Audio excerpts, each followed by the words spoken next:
Aquí está. Ya, ahí está grabando. Ya, entonces, lo que vamos a hacer hoy día eh,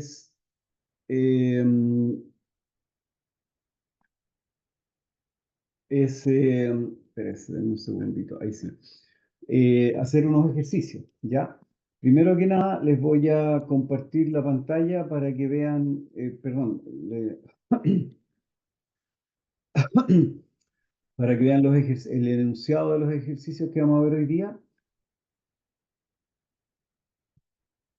Vamos, aquí.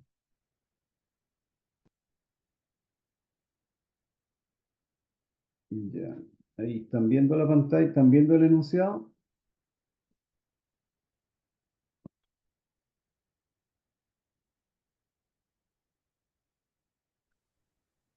Sí, profe. Me imagino, ¿ya? Entonces, el primero es un ejercicio de campo eléctrico y el segundo es un ejercicio de Gauss, ¿ya? Entonces, empecemos.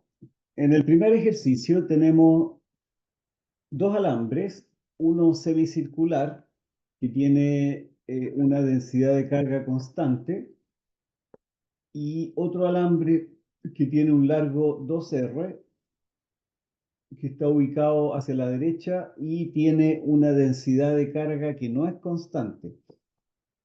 ¿Ya? La densidad de carga del segundo alambre es lambda 1 igual a AX cuadrado.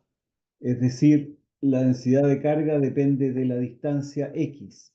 Aquí ya se puso el sistema de coordenadas, así que ese es el sistema que vamos a usar. Y lo que hay que hacer es calcular el campo eléctrico en el punto P, el campo eléctrico total. Entonces, el campo eléctrico total,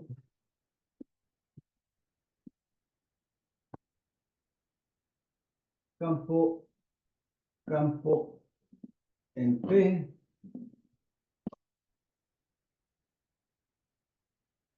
es E igual E1 más E2.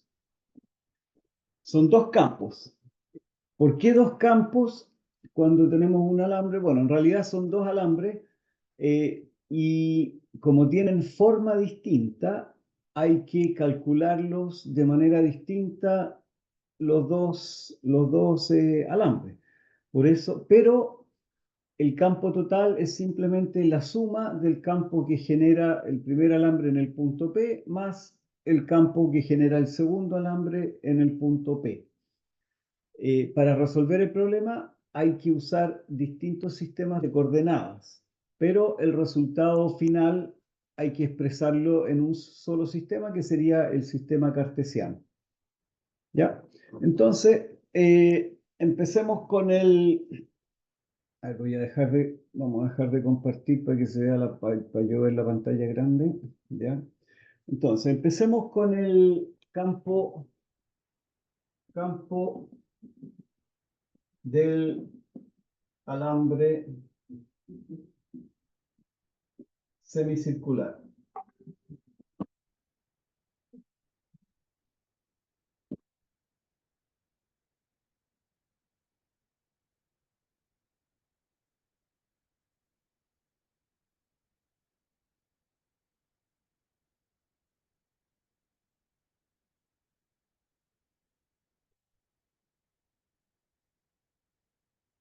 Ya, si se fijan, el sistema de coordenadas que se dio en el ejercicio es el sistema cartesiano, pero resulta que el alambre es semicircular. El sistema cartesiano es un sistema que no es bueno para calcular eh,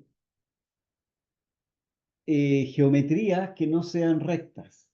Aquí no tenemos una recta, sino tenemos un semicírculo.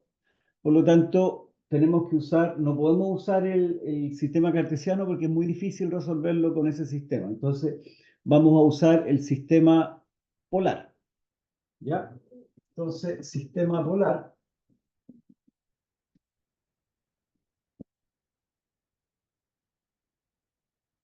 Ya. el sistema polar nosotros lo tenemos que poner.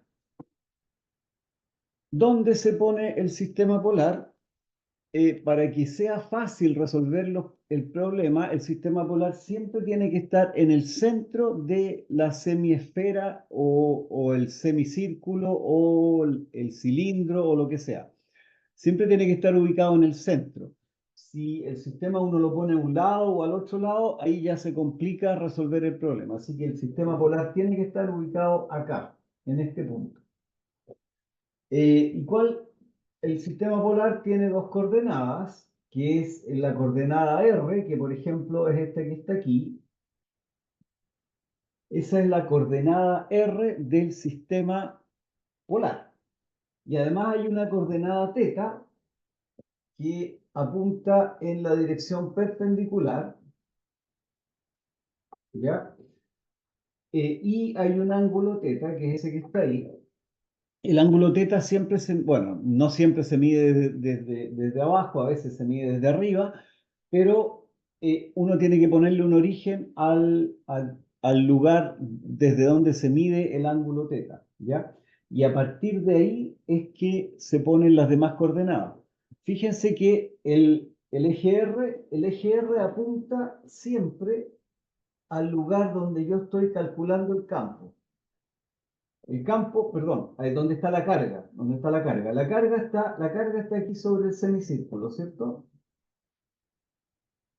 Entonces el R tiene que apuntar hacia la carga.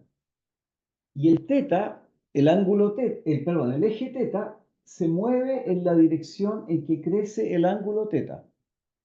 El eje θ no va hacia abajo, sino que va hacia arriba. ¿Y por qué hacia arriba? Porque θ crece hacia arriba. Entonces, si θ crece hacia allá, entonces el ángulo también va hacia allá. ¿Estamos? Eso hay que fijarse bien. Después, eh, ahí tenemos el sistema entonces. Ahora lo que tenemos que hacer es calcular el campo eléctrico de este alambre. Entonces, ¿cuál es el campo eléctrico? El campo eléctrico es E. Esta es la definición, no es nada del otro mundo. K sub C, la constante de Coulomb, por la integral de Q, R unitario, partido por R cuadrado. Acuérdense que hay dos fórmulas. Esta es la fórmula 1. ¿Ya? Voy a anotarle la segunda porque siempre se las quiero recordar para que no se olviden. De Q, R menos R' partido por R menos R' al cubo. Y esta es la fórmula 2. Las dos son equivalentes y hay una a veces este es más fácil y a veces este es más fácil. ¿Cuándo esta es más fácil que esta otra? ¿Por qué uno?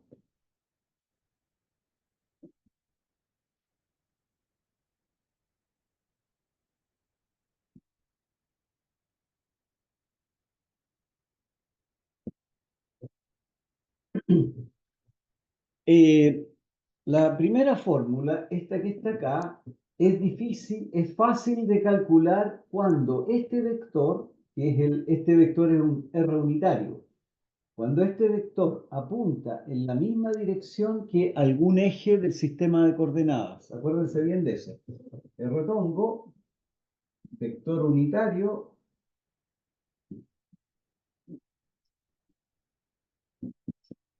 ¿desde dónde va? Desde la carga al punto P. ¿Ya? Eh, entonces, fíjense bien que, por favor, ahí tienen que acordarse bien de esto. Este R unitario es el R unitario de la fórmula del campo eléctrico, no es el R unitario del sistema de coordenadas. Son distintos R unitarios, ¿ya? Entonces,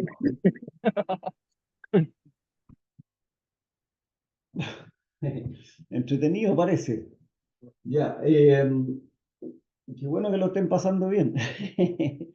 Ya, entonces, El R unitario es un R que apunta, que apunta desde la carga hasta el punto P. ¿Dónde está la carga? La carga está aquí encima del sistema, encima del semicírculo.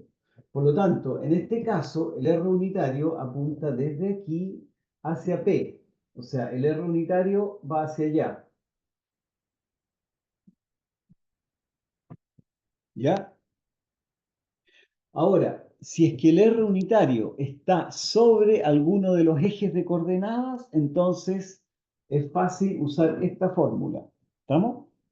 Si el R unitario no apunta en un eje de coordenadas, entonces es preferible usar esta otra fórmula. En este caso, el R unitario, este R de aquí, apunta justo sobre el eje R del sistema de coordenadas polar. Así que nos conviene usar esta fórmula. ¿Ya? Entonces, si vamos a usar esta fórmula, vamos a tener que encontrar qué es lo que es de Q, qué es lo que es R unitario y qué es lo que es R. Hacer el cálculo y después calcular la integral. ¿Ya? Entonces, vamos a... Aquí tengo poco espacio, pero ¿qué vamos a hacer? Ya, entonces, usando esta formulita, ¿qué es lo que es el R unitario?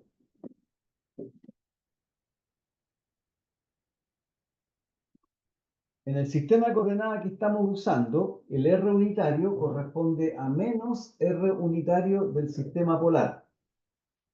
El sistema de coordenadas polares tiene por supuesto, vectores unitarios, que son el R unitario que va hacia allá, y el θ unitario, vamos a ponerlo aquí mismo para no... Y el θ unitario que va hacia allá. Entonces, estos dos vectores son los vectores del sistema de coordenadas polar. Este otro vector es el vector unitario de la fórmula. Ojo con eso. Entonces, por eso, en este caso, el R unitario de la fórmula corresponde al menos R unitario del sistema polar. Después, ¿qué es lo que es R? R es la distancia entre la carga y el punto donde estamos calculando el campo. La distancia entre este punto y ese punto. Como es una semiesfera de radio R mayúscula, entonces este R es siempre el mismo que corresponde a R mayúscula. ¿Ya? Y ahora, ¿qué es lo que es el dQ? dQ siempre es lambda por dL. Lambda es la densidad de carga y dL es un largo. ¿Ya? Igual que la masa es igual a densidad por volumen, ¿cierto? Igual aquí, la carga es igual a densidad por largo, densidad por área o lo que sea. Entonces, lambda corresponde a lambda 1 según el enunciado. A ver, lambda 1, no, lambda 0. Lambda corresponde a lambda 0, ¿ya? ¿Qué es lo que es dl? dl es un largo aquí sobre el eje, sobre este eje. ¿Cuál es ese largo? El largo de la carga. Este es el dq.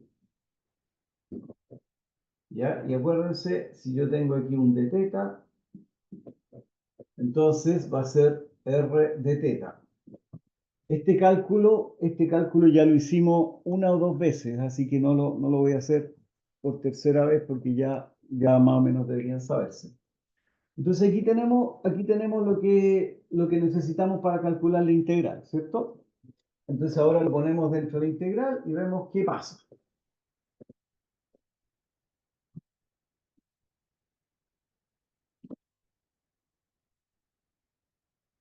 Entonces, E1 es igual a K sub C por la integral de dq, que sería lambda 0 R de θ, por R unitario, que sería menos R tongo, partido por R cuadrado, que sería R al cuadrado, ¿ya? Ahí se nos van estos R's y me queda que 1 es igual a menos K sub C lambda 0 partido por R. Lambda 0 es constante, así que sale fuera de la integral. R es constante, también sale fuera de la integral. Pero R unitario no es constante. Entonces, no es constante, así que no sale fuera de la integral. Ahora, ¿cuánto vale? ¿Cómo lo hago para poder integrar esta cosa si por ahora yo no la conozco? Yo no sé, todavía no sé cómo depende en función de teta, ¿cierto? Entonces, vamos a ir a este dibujito de nuevo. Fíjense, ¿dónde está el R unitario? R unitario está aquí, ¿ya? Ese es R unitario. Y R unitario, por supuesto, tiene largo 1 y tiene un ángulo teta con respecto al eje X. Entonces voy a dibujar de nuevo esta cosa para que se vea un poco más fácil. X, y aquí está R tongo, ¿ya? Y ese es teta. Entonces, lo que voy a hacer es proyectar el vector R tongo sobre el eje X y sobre el eje Y para poder calcular el R tongo, pero con coordenadas cartesianas. Entonces, ¿qué tengo sobre el eje X? Tengo Y unitario, ¿cierto? Y sobre el eje Y tengo J unitario, J tongo, ¿cierto? J tongo es un vector unitario que apunta en Y y Y tongo es un vector unitario que apunta en X. Entonces, proyecto R tongo hacia abajo. Esto también lo he hecho un par de veces ya en las clases anteriores, así que no lo voy a hacer de nuevo ahora. Eh, o quizás lo podría hacer, ¿no? A ver, para... ¿Qué prefieren? ¿Lo hago o les digo el resultado nomás? ¿Qué prefieren?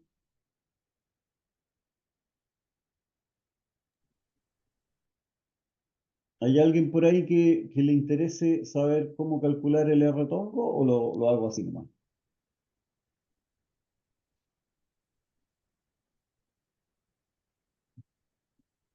Resultado nomás, ya estamos listos.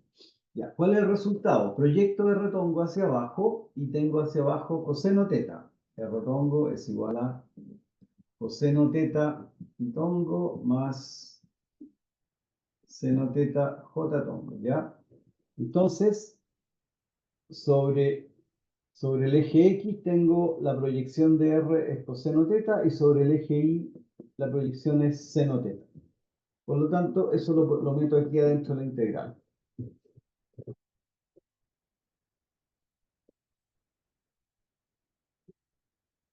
Vamos a borrar eso. Ya, oye, ojo, este resultado que está acá es válido solo para este caso. Hay otros ejemplos en los cuales no va a ser lo mismo este retongo, por si acaso, así que aprendan bien a calcularlo.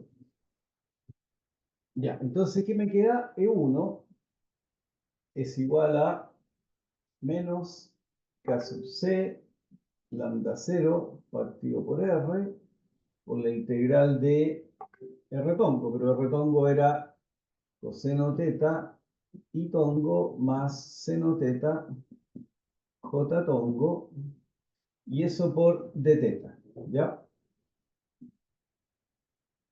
Ahora sí estoy integrando en teta y ahora sí puedo ver cuáles son los límites, ¿ya? Porque ahora sé cómo integrar coseno y tongo es constante, seno teta lo puedo integrar, j tongo es constante, así que puede salir fuera de la integral y ahora veo los límites. ¿Cuáles son los límites? Es fácil, ¿por cierto? Si se acuerdan, teta parte de aquí, que es 0, se da y llega hasta allá, que es pi medio. Entonces, teta va de 0 a pi. No, no a pi medio, a pi.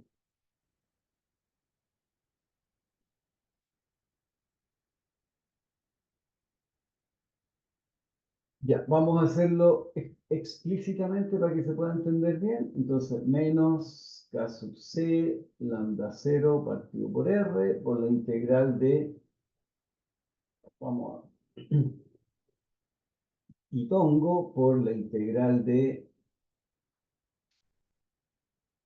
0 a pi de coseno teta de teta más j tongo, la integral de seno teta de teta y de 0 a pi, ¿ya?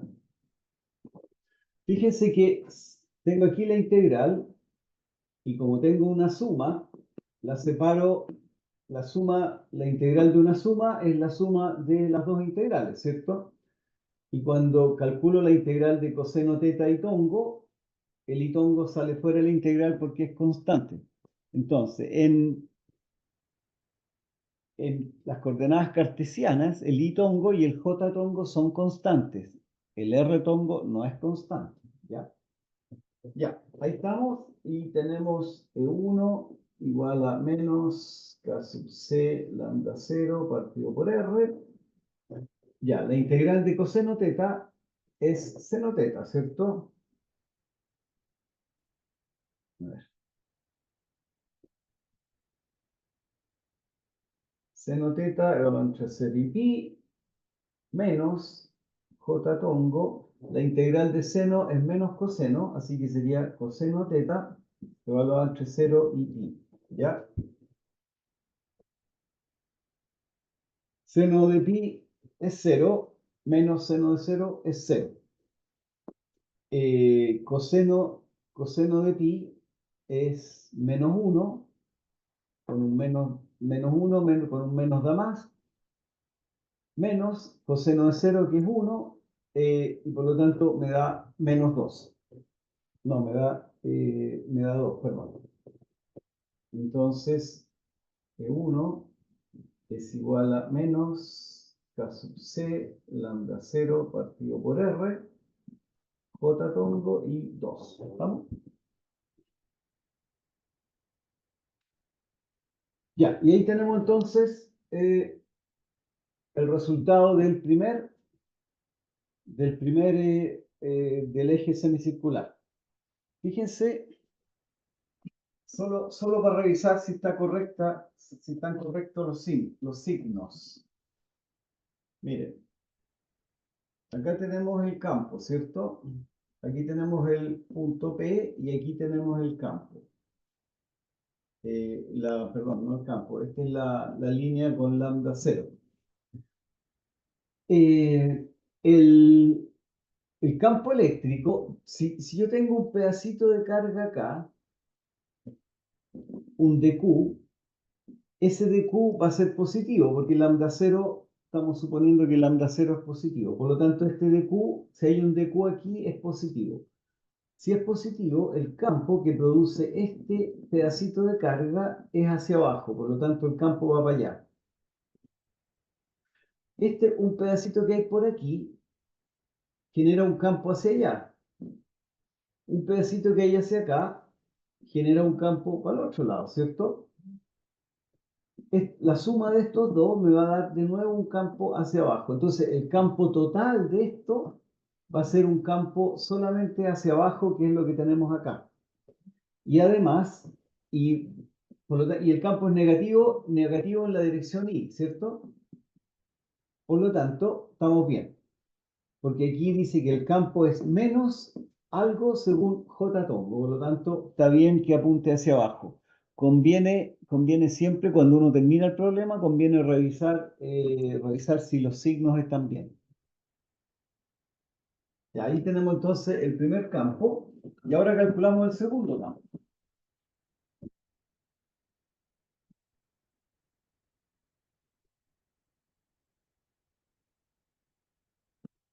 El segundo campo, E2, igual, voy a escribir la misma fórmula, K sub C de Q, R tongo partido por R cuadrado. ¿Dónde está el segundo campo? Fíjese, vamos a hacer el dibujito. Aquí tenemos el punto P, aquí tenemos R, y aquí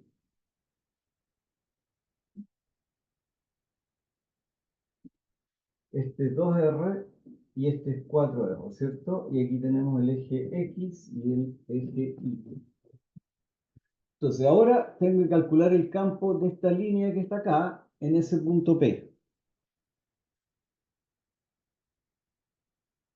Veamos si esta fórmula nos sirve. El dQ es un pedacito de carga acá arriba.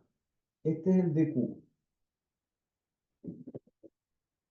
Este es un dQ, ¿cierto? Este retongo apunta desde la carga de Q hacia el punto P. Apunta en esa dirección. Por lo tanto, el retongo sería un vector hacia allá. ¿Estamos? Ahora, fíjense que el retongo está justo sobre el eje X. Entonces, si se acuerdan bien lo que les dije hace un rato, esta fórmula conviene utilizarla, o sea, es mejor utilizarla solamente cuando el retongo apunta en la dirección de alguno de los ejes. Um, se le pega la transmisión, qué lata. Está muy malo mi internet. No, profe, se ve bien. ¿Se ve Yo lo bien? hago fluido, sí. A alguien se le pega el internet, parece. Ya, entonces, acuérdense es de eso. Esta fórmula es más fácil usarla cuando este retongo apunta en la misma dirección que alguno de los ejes. Y acá tenemos que el retongo apunta en la dirección del eje X, así que estamos bien. El retongo, podemos usar esta fórmula. Entonces, apliquemos esta fórmula para este caso. Entonces, el retongo, ¿a qué corresponde el retongo en este caso? ¿Cuál es el vector unitario que hay en el eje X? Itongo, ¿cierto? Que ese sería Itongo. ¿Ya? El R-tongo apunta hacia allá y el Itongo para el otro lado. Así que R-tongo corresponde a menos Itongo. ¿Estamos? Eso es fácil, ¿cierto? Después, ¿qué es lo que es dQ? dQ siempre es lo mismo, es lambda por dl. La densidad por un largo chiquitito. ¿Cuál es la densidad en este caso? Nos habían dicho que la densidad era ax cuadrado, ¿cierto? ¿Cuál es el largo? De nuevo, vamos a ver. Aquí tengo mi pedacito de carga, ¿cierto? Ese es el dl. El dl es un pedacito de largo que está sobre el eje X, ¿ya? Pero en el eje X yo tengo una variable que se llama X, que es la que uso para integrar.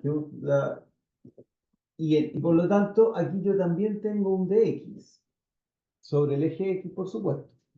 Y resulta que los largos infinitesimales, si es que están uno arriba del otro, son siempre iguales. Así que en este caso, el dl es un dx. Este dl es lo mismo que el dx. Así que dx. ¿Ya? Y ahí tenemos dq entonces. Ya, y ahora nos falta r. ¿Qué es lo que es r? Aquí se me está... Voy a borrar un poquitito para que se entienda mejor. Ah, no, lo voy a hacer aquí al lado.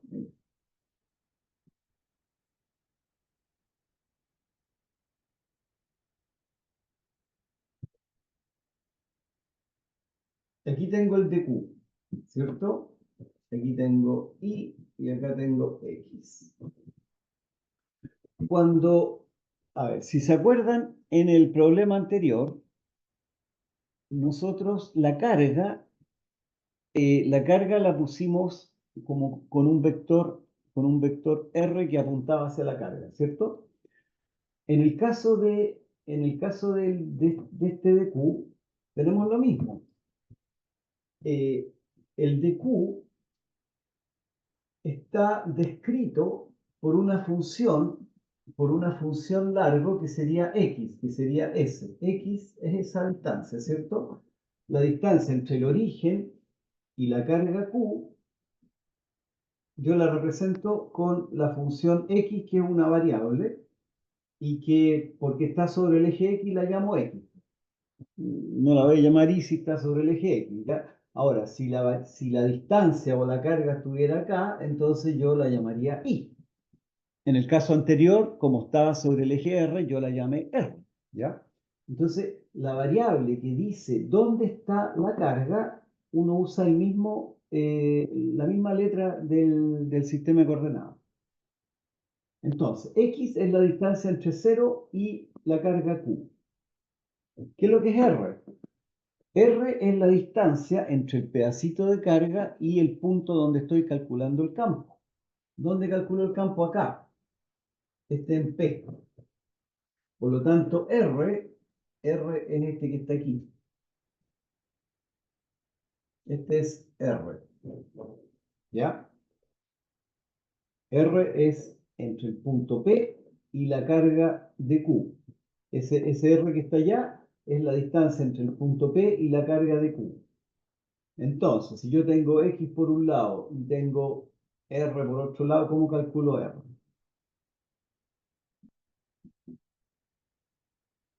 Es fácil, ¿por cierto? R es simplemente X menos R mayúscula. ¿Por qué? Porque R mayúscula, X es este. Si a este yo le quito este pedacito que está acá, me da R, ¿cierto? Y este pedacito que está ahí es R. Así que R es igual a X menos R mayúscula. ¿Estamos? Entonces R corresponde a X menos R mayúscula. Y con eso estamos, porque necesitábamos obtener de Q, R tongo y R cuadrado, y ahí los tenemos, ¿ya? Y ahora armamos la integral. Entonces, E2 sería K sub C por la integral de Q, que sería AX cuadrado de X, de Q por R tongo es menos I tongo, partido por R cuadrado, que sería X menos R al cuadrado. Ya, ¿y qué más necesito ahora?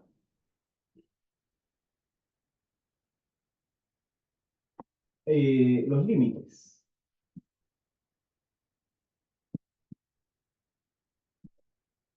Ahora yo sé, ahora recién sé que estoy integrando en X, ¿ya?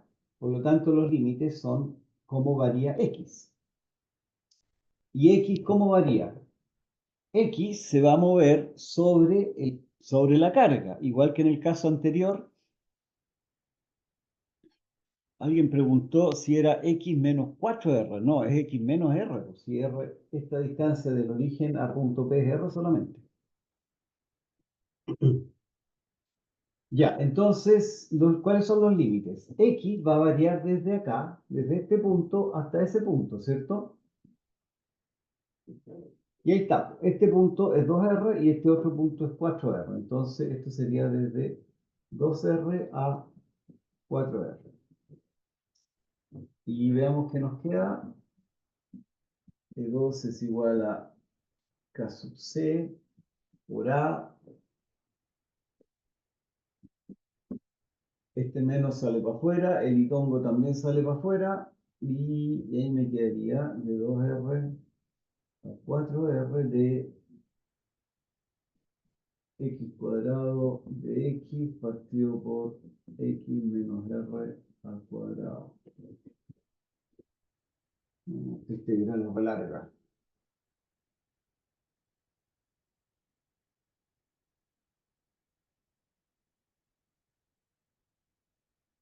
Ya, esta integral, a ver, déjeme ver si estaba dada si estaba dada en el ejercicio. Dame un segundito.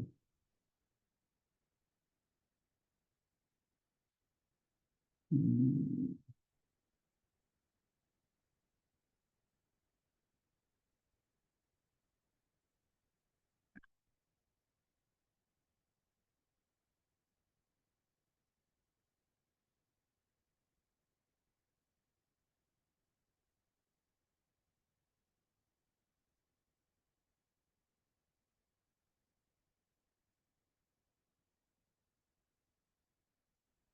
Ya. Esta integral en media larga, uno hace u igual a x menos r, y ahí queda, abajo queda un u cuadrado, y arriba eh, queda u más r al cuadrado, después se separa en partes, etcétera, etcétera, y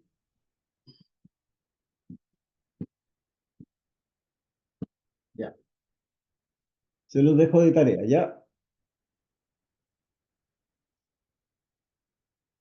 De todas maneras, estoy seguro que nadie la va a hacer, pero no importa. No es para tanto. Este es un curso de electromagnetismo y no de cálculo, así que no es necesario hacer esta integral, ¿ya? Pero con eso estamos listos. Se hace la integral, se evalúa en esos límites y nos da el segundo campo.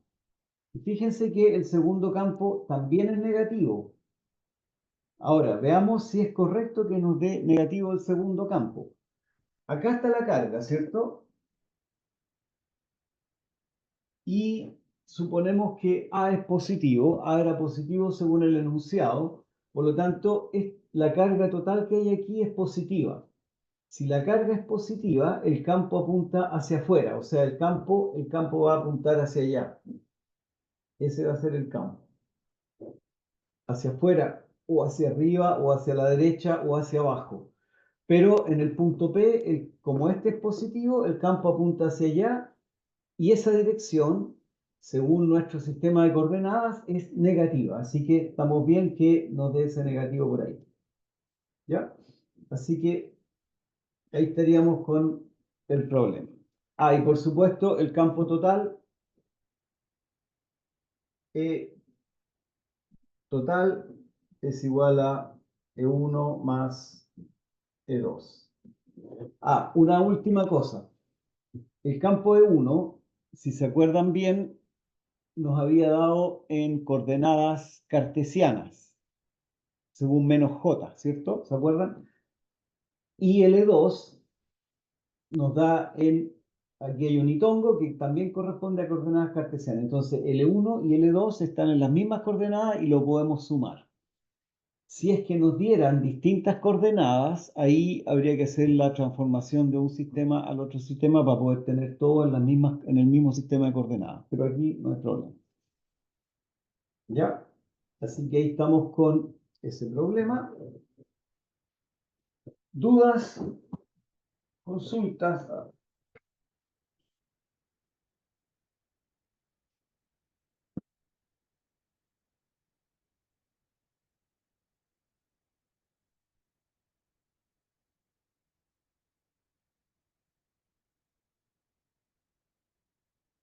Ya. Oye, por si acaso, si alguien tiene algún problema que quiere que resolvamos ahora, me lo dicen nomás y lo vemos. ¿Ya? Si hay algún problema favorito con que ustedes soñaron uno de estos días, me lo dicen y lo vemos ahora. Ya, les voy a poner el enunciado del segundo problema para que lo recuerden un poco. ¿Dónde está? Aquí está.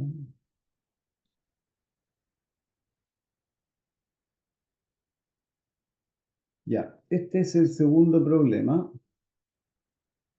Bueno, este a propósito era de una PEP anterior, la PEP 1 del primer semestre del 2024, por si acaso. Ya, el segundo problema es este que está acá. Una carga eléctrica está distribuida de manera uniforme a lo largo de un alambre delgado de longitud infinita. Este alambre que está aquí, que es infinito. La carga por unidad de longitud es lambda 1 igual 10 a la menos 5 coulomb partido por metro. Encuentre o demuestre que el módulo del campo eléctrico evaluado a una distancia r es 2e partido por lambda partido por r. Y tenemos que hacerlo usando la ley de Gauss, ¿ya? Y después, si se deja una masa de 0,5 kilogramos con carga positiva en el punto P, o sea, una carga acá arriba, ubicado a 5 centímetros del alambre, determine qué carga debe tener la masa para que quede levitando en equilibrio en el punto P. O sea, si se fijan bien,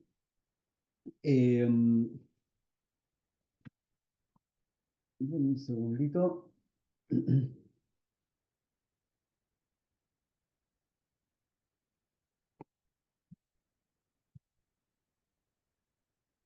Si se fijan bien, acá tenemos una masa que tiene un peso. El peso le genera una fuerza hacia abajo, ¿cierto? Por lo tanto, la carga tendería a caerse. Pero resulta que si la carga es positiva y el alambre es positivo, va a haber una fuerza eléctrica que apunta hacia arriba. Por lo tanto, hay una fuerza eléctrica hacia arriba y una fuerza de gravedad hacia abajo. Esas dos fuerzas se compensan. Para que haya equilibrio, esas dos fuerzas tienen que compensarse. Entonces, la fuerza eléctrica tiene que ser igual a la fuerza de gravedad. Eso es lo que tenemos que resolver. Ya, entonces veamos el problema. Entonces, primero tenemos un alambre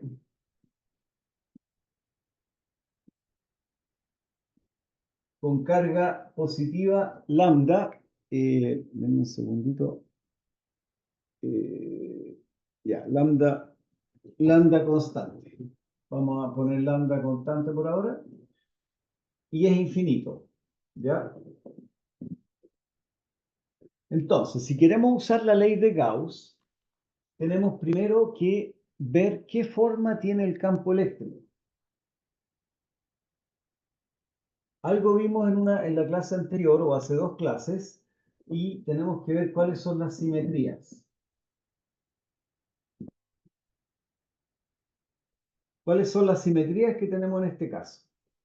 Primero que nada, la más fácil de todas es que si yo me paro aquí, veo un alambre infinito hacia el lado, ¿cierto? Si yo me paro por acá, me muevo, voy a ver un alambre infinito también hacia el lado, por lo tanto, entre este punto y este punto no hay ninguna diferencia en la carga. Por lo tanto, no debería haber ninguna diferencia en el campo. Entonces, el campo no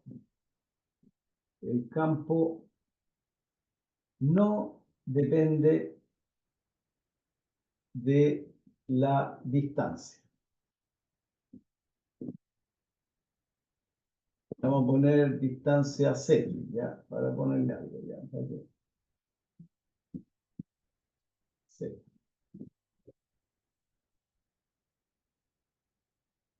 Después, ¿qué otra cosa ocurre acá?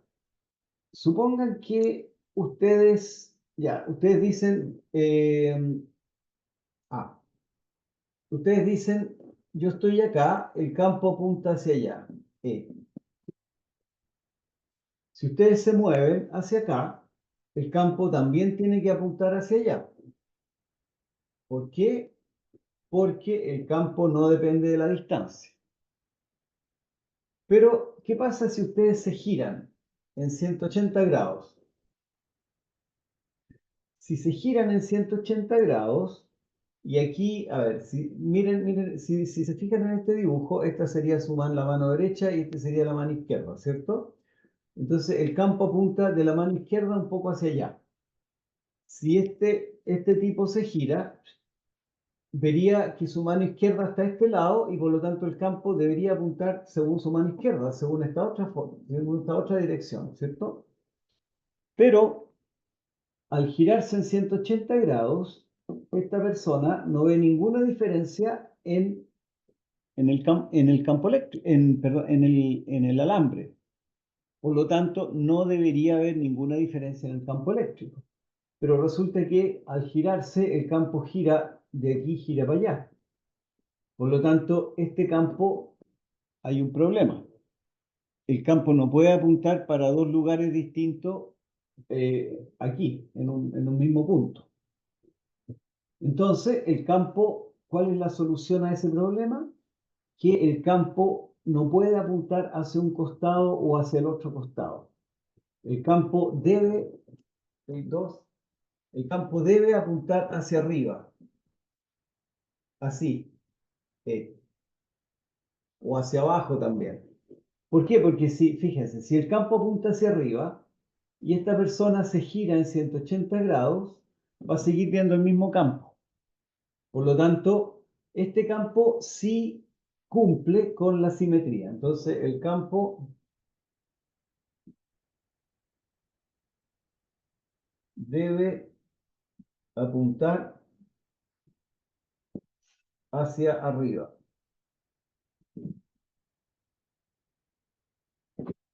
O abajo también. Cualquiera de los dos es válido, ¿cierto? O puede apuntar para allá o puede apuntar para acá. Después, sigamos viendo. ¿Qué pasa si este tipo se gira y se pone debajo del alambre? Acá. ¿Va a haber alguna diferencia? No, ¿cierto? Entonces, si no ve ninguna diferencia, entonces significa que el campo tiene que tener la misma forma acá arriba que acá abajo. Y acá arriba, si se fijan, el campo apunta desde su cabeza hacia afuera. Por lo tanto, acá tiene que apuntar desde su cabeza hacia abajo. Entonces, el campo allá abajo debería ser de esa forma. ¿Vamos? Entonces, ahí vamos, ya sabemos. Ya, entonces el campo, si este es un giro, el campo no puede depender de teta, del ángulo. El campo no depende del ángulo.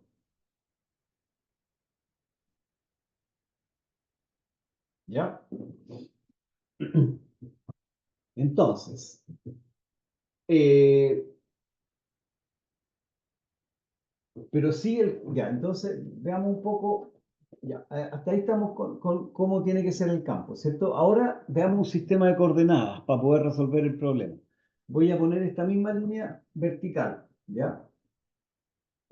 ¿Por qué vertical? Porque así es un poco más fácil verla. Y sobre esta línea vamos a poner un sistema de coordenadas. Aquí tenemos el X, el Y y el Z, ¿ya? Y vamos a poner el sistema polar. Polar. O no, no es polar el sistema cilíndrico.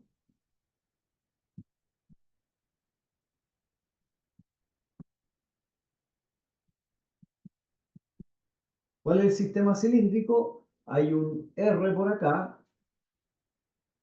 R, hay un ángulo θ, hay un eje θ para acá y hay un Z hacia allá, ¿cierto? Los ejes, los tres ejes del sistema cilíndrico son R, θ y Z. Entonces, el campo, en general, el campo es igual a E de R, θ, Z, ¿cierto? El campo en general depende de R, depende del ángulo y depende de Z. En general. Pero en este sistema nosotros ya vimos que primero no depende de Z, por lo tanto este no corre. Tampoco depende del ángulo, por lo tanto este tampoco corre. Entonces el campo solamente es un campo de R. Ya, ¿qué más? El campo debe apuntar siempre hacia arriba o hacia abajo. Acá, ¿cierto? Acuérdense que habíamos visto hacia arriba o hacia abajo. Pero resulta que si yo me pongo, ya, si yo me pongo acá, apunta para arriba, ¿cierto? Pero si yo me pongo aquí, ¿a dónde va a apuntar el campo? Hacia afuera, ¿cierto?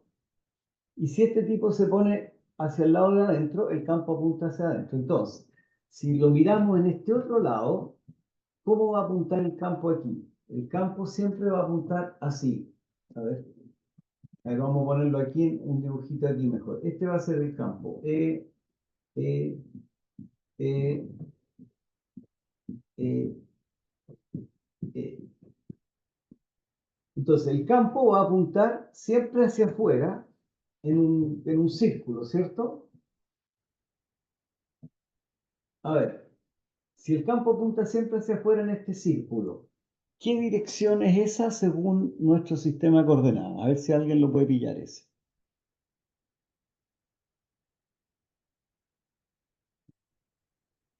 Estamos usando el sistema cilíndrico. A ver, Maximiliano Jara, ¿qué te parece? ¿Cuál sería la dirección de este campo eléctrico en este caso?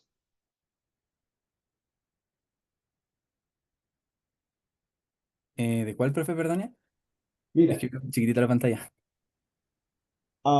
el campo eléctrico alrededor, esta es la línea, ¿cierto? Ajá. Esta es la línea y de acuerdo a la simetría, el campo tiene que apuntar hacia afuera, hacia allá o hacia allá, en la dirección de este círculo. Este círculo es perpendicular a la línea. Entonces, por ejemplo, yo tengo, la línea la tengo así y yo tengo un plano acá. Ahí se entiende más o menos. Entonces, el campo apunta siempre hacia allá o hacia allá o hacia afuera. ¿Sería ¿Ya? Itongo? ¿Qué cosa? ¿Sería Itongo? Sí, pero Ah, R Tongo. R tongo, excelente, excelente. ¿Por qué? Porque el R tongo es el que apunta hacia afuera, ¿cierto? Entonces, el campo va a ser, siempre va a ser E de R en R tongo. Y eso va a ser E de R, R tongo. ¿Ya? Entonces, por simetría, solamente por simetría, sabemos que el campo depende de R. R es la distancia entre el punto y el origen, y el centro y en la dirección R tongo. ¿Estamos? Entonces, eso es lo bueno de la simetría, que nos permite encontrar simplificar los campos. Ya, sigamos viendo, vamos a borrar ahora.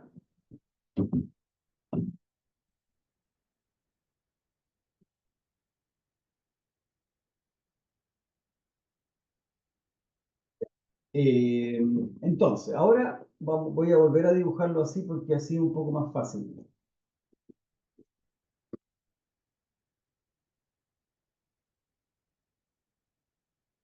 Ya, entonces yo tengo hacia arriba el eje Z, hacia un lado tengo el R y hacia atrás tengo el teta. Teta tongo, R tongo, ¿cierto? Una cosa así más o menos. Ya, ahora resulta que tenemos que calcular el campo usando Gauss. ¿Cuál es la ecuación de Gauss? La ecuación de Gauss es E punto de A es igual a Q encerrado partido por epsilon cero.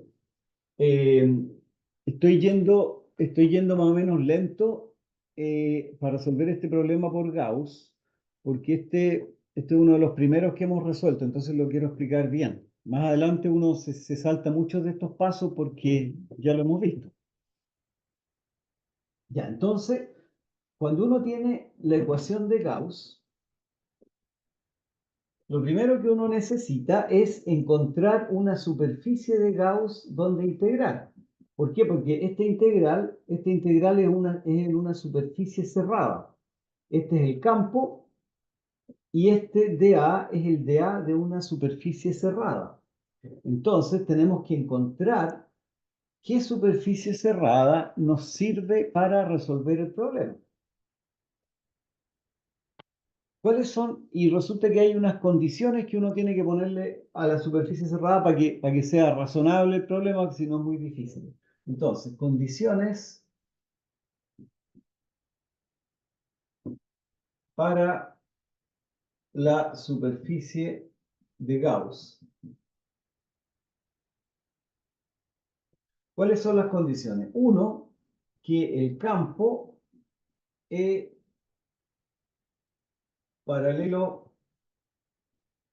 a dA y dos, es perpendicular a dA. ¿Ya? Entonces, paralelo.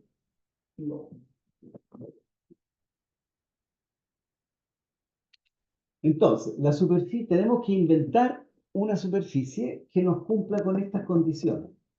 ¿Por qué? Porque si no nos cumple con estas condiciones, es muy difícil de resolver el problema. Entonces, tenemos que hacerlo de esta manera. Entonces, ¿qué condición nos cumple, a ver, vamos a borrar aquí para que se vea bien de nuevo. Yo tengo aquí un círculo, ¿cierto?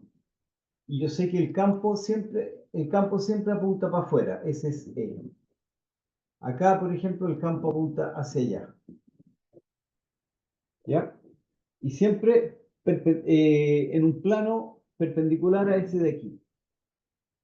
Entonces, fíjense, si yo pongo una esfera acá arriba, voy a mostrarles este ejemplo de una esfera. Supongamos que esta es mi superficie de Gauss, ¿ya? Por decir algo. ¿Dónde está el dA? El dA es un vector que es perpendicular a la superficie, por lo tanto el dA en este caso apunta hacia allá, ¿cierto? ¿Estamos? En este punto, ¿hacia dónde apunta el campo eléctrico? El campo eléctrico siempre apunta para afuera, así que el campo eléctrico en ese punto apunta hacia allá. ¿Ya? Resulta que dA no es ni paralelo ni perpendicular al campo eléctrico. Por lo tanto, esta superficie no me sirve, ¿ya? Porque no cumple estas condiciones.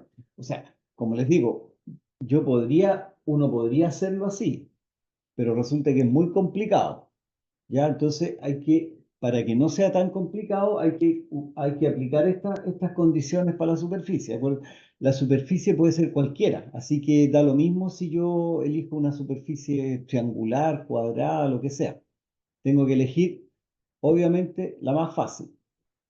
Entonces, esta no me sirve. Vamos al tiro a una que nos serviría. Fíjense en esta superficie que voy a escribir acá.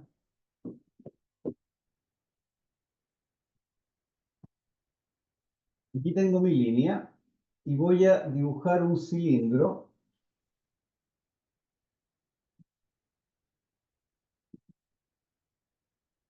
Ya, voy a dibujar ese cilindro alrededor de la línea, ¿ya?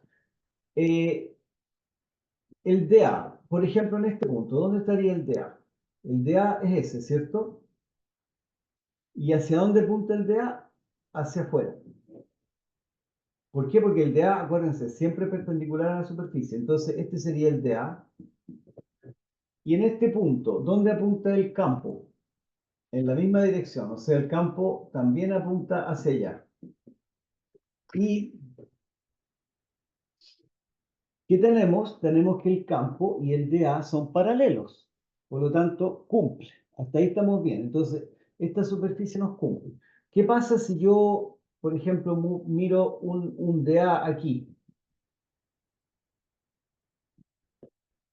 Este dA está en el lado de afuera del cilindro, por lo tanto el vector apunta hacia allá, pero en este punto el campo también apunta hacia allá, por lo que vimos hace un rato de la simetría. Entonces, esta superficie cilíndrica me sirve. ¿Qué pasa acá arriba? Porque la superficie es cerrada. ¿Qué pasa acá arriba? ¿Hacia dónde apunta dA?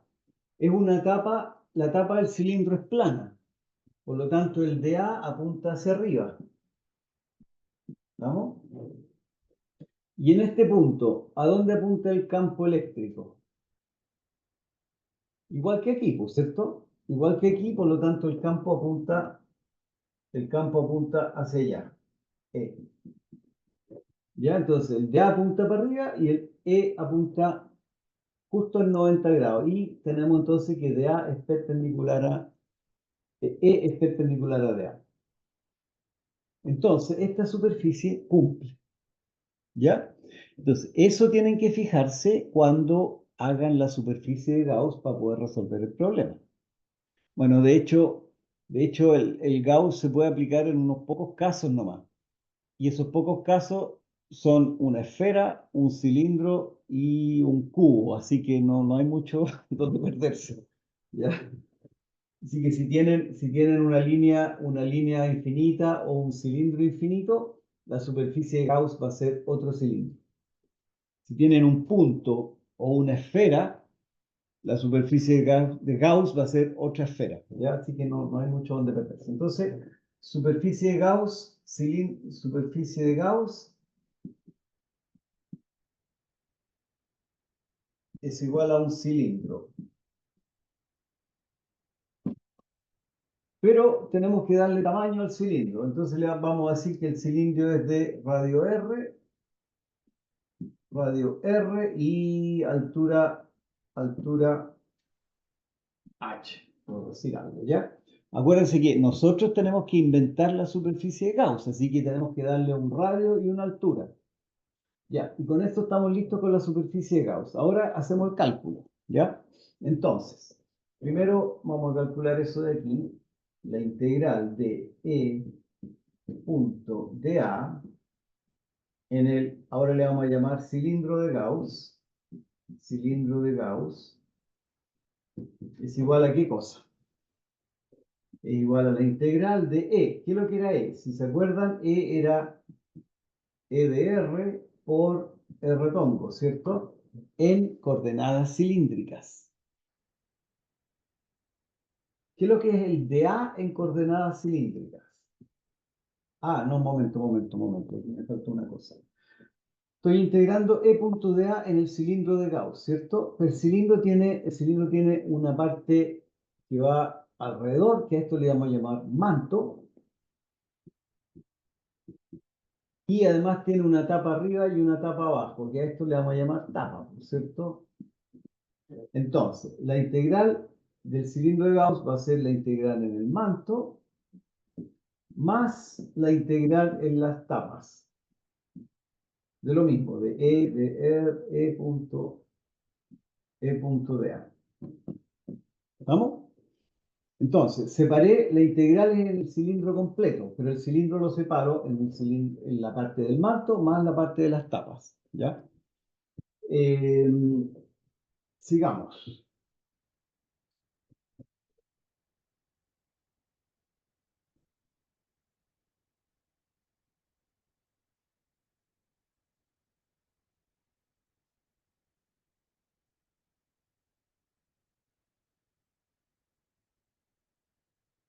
Ya, vamos a empezar por la parte del manto. Es E de R por R tongo punto dA. ¿Dónde está el dA? Ya lo habíamos visto, es este, ¿cierto? Es el vector de A. Pero resulta que ese vector de A yo lo puedo escribir como un módulo de A por la dirección. ¿Cuál es la dirección de este dA? Como este dA está siempre sobre el manto, siempre dándose vuelta alrededor del cilindro, y el cilindro tiene radio fijo, entonces el dA siempre va a tener dirección R tongo. Siempre va a ser dirección R tongo en este manto. Entonces, ese dA va a ser dA R tongo. ¿Ya? ¿Y qué pasa aquí? Se nos va, R tongo punto R tongo es 1. Por lo tanto, aquí tenemos la integral de E de R por dA en el manto. Ya. Ahora, fíjense que la integral es en dA. Yo no sé muy bien, qué es cómo está expresado el dA. En coordenadas cartesianas, el dA sería de x de y, por ejemplo. Pero no estamos en coordenadas cartesianas, así que en coordenadas cilíndricas el dA es distinto. Pero fíjense una cosa, el R, ¿cómo varía el R en el manto? Si yo estoy aquí, ¿cuánto va a ser R? Va a ser R mayúscula, ¿cierto? Si yo estoy al otro lado, acá, si aquí estoy con el dA, el R también va a ser R mayúscula. Si yo estoy acá abajo, el R también va a ser R mayúscula. Entonces, este R va a ser siempre R mayúscula. Y si siempre es R mayúscula, no varía. Y si no varía, lo puedo sacar fuera de la integral. ¿Se entiende esa parte, cierto? Entonces, esto me queda E de R mayúscula por la integral de dA. Y la integral de un D algo es siempre el algo, ¿cierto? La integral de Constanza es Constanza. La integral de D lo que sea es lo que sea. Entonces, eso es igual a E de R por A. ¿Y qué es lo que es A? A es el área del manto. ¿Y cuál es el área del manto? Sería E de R por... El área del manto es el perímetro multiplicado por la altura. El perímetro sería 2πr multiplicado por la altura que habíamos dicho que era h. Entonces, esta integral, entonces, E de R por 2πr por h. ¿Se fijan que con esto, sin saber cuánto vale E de R, logramos calcular la integral? Así que estamos bien hasta ahora. Ah, falta todavía la integral en las tapas. Vamos a poner la tapa 1. Que la pilla no marca mucho. Ya, la integral en la etapa 1 es E de R por R pongo por D de A. ¿Cuánto vale dA acá arriba? Acá arriba, el dA, primero que nada, apunta hacia arriba siempre, ¿cierto? Porque la tapa es plana. Por lo tanto, el dA, ¿en qué dirección apunta? Apunta en la dirección catongo. Entonces, esto lo puedo escribir como la integral de E de R por R tongo por un dA por catongo. ¿Vamos? ¿Por qué? Porque el dA siempre apunta según catongo acá arriba. Hacia arriba apunta, así que es catongo. El dA, ¿qué es lo que vale el dA? No me interesa mucho por ahora. R tongo, punto catongo, ¿cuánto vale? 0, ¿cierto? Por lo tanto, R tongo punto catongo es igual a 0.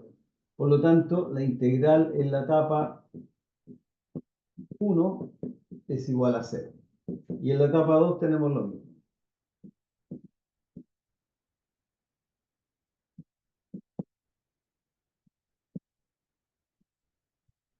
¿Ya? Entonces, la integral total vale E de R por 2πr por h. Entonces ahí tenemos ya la primera parte, la primera parte de la integral de Gauss. E punto de A me vale esto que está aquí. Ahora tengo que calcular Q encerrado partido por epsilon 0.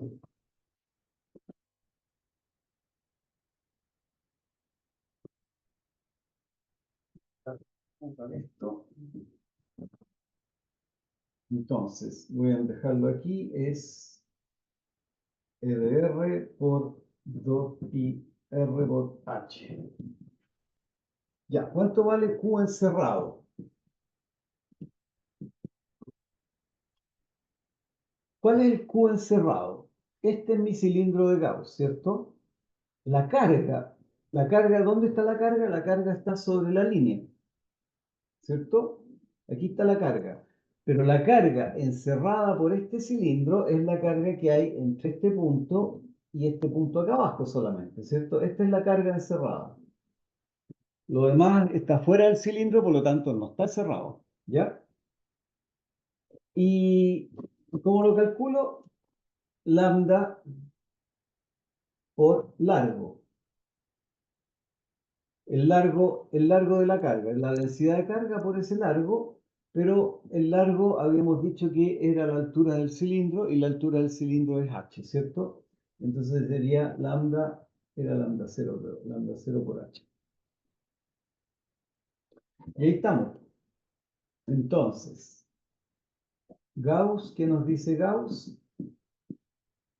Nos dice que E de R por 2πRH es igual a lambda 0h partido por epsilon 0, ¿cierto? Y, bueno, aquí se nos va ese h, me queda que E de R es igual a lambda 0 partido por 2πr epsilon 0. ¿ya? Y ahí estamos entonces con el campo eléctrico a una distancia R mayúscula del cilindro, el campo eléctrico que nos estaban pidiendo. Entonces, ahí estamos. Entonces el campo vale, en este punto vale eso, acá al frente vale lo mismo y así sucesivamente. Ya, ahí estamos con ese. Y nos faltaría ahora el otro problema, que es más o menos fácil.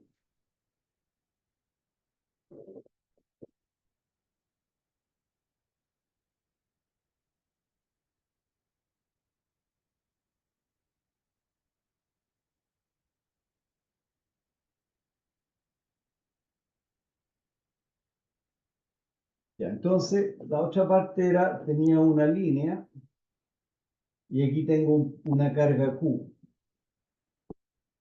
¿cierto? Entonces, hacia abajo, a ver, un poco chica. Aquí está mi carga Q. Ahí, quedando los lápices. Entonces, aquí tengo la carga Q. Hacia abajo tengo una fuerza que es mg. Y hacia arriba aquí tengo fuerza eléctrica, ¿cierto? Para que estén en equilibrio,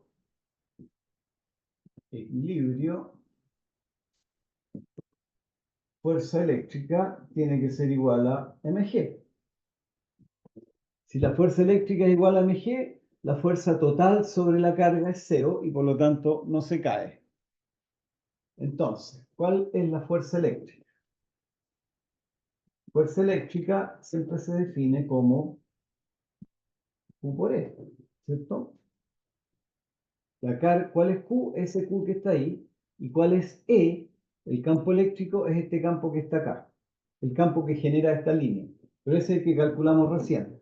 Entonces ese sería Q por lambda 0 partido por 2pi R epsilon 0. Esa sería la fuerza eléctrica. Y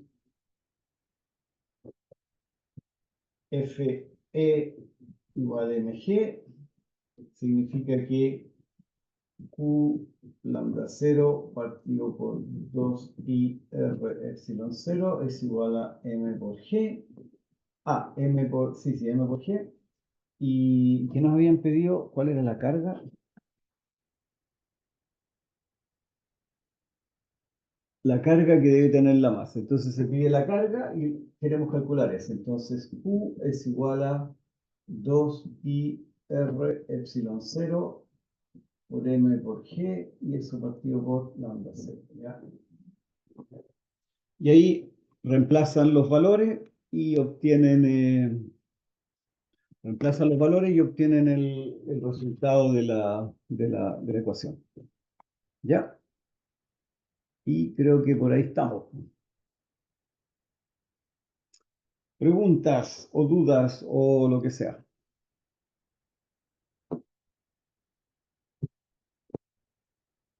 Parece que no hay. Entonces, un gusto no verlos porque no había ninguno. Pero no importa. Y ustedes tampoco me vieron porque yo estoy aquí a un lado. Entonces, nos vemos el lunes y que les vaya bien. Yo voy a subir esta grabación, así que luego nos vemos. ¿Ya? Chau, chau. Chau, chau.